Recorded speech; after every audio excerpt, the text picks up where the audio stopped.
kuva aho agandaguriwe umuryango wiwe ntiwigeze uronka amahoro, wagumye uza guterwa ubwoba n'abajejwe intwaro harimo n'imbonerakure. Aho umushikiranganji wa mbere agendeye intara ya Kirundo, umupfakazi yarashoboye gushika aho umushikiranganji ariko aragira inama, aravuga ingene umugabo wiwe yishwe. Amaze kubivuga abadondaguwe, reka abajejwe intwaro bose bo mu ntara ya Kirundo babaye nka kurya kw'ingwe ibonye ko amaraso. Ejo ku munsi wa gatatu umupfakazi yagiye abona yugarijwe n'abajejwe intwaro uhereye kuri buramatari kumanuka, reka inzego zose zo mu ntara ya Kirundo babonye ku umutumba wuzuye kuhira iwiwe kumva zo kumutera iterabwoba.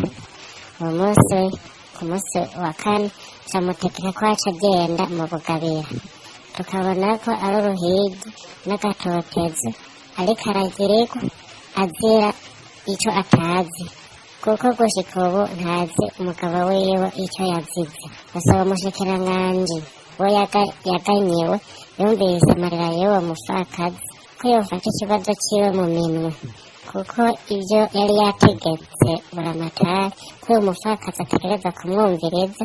Nabo bose bavuzwe n'ubwo bwicanyi bwabaye ku mugabo wiwe bose bakumviriza, nta n'umwe arigera yumvirizwa, ahubwo umupfakazi ariko araterwa ubwoba n'abaryango asanzwe avukamwo uwo mugabo nyakwigendera n'ababanyi bahegereye baguma baterwa ubwoba.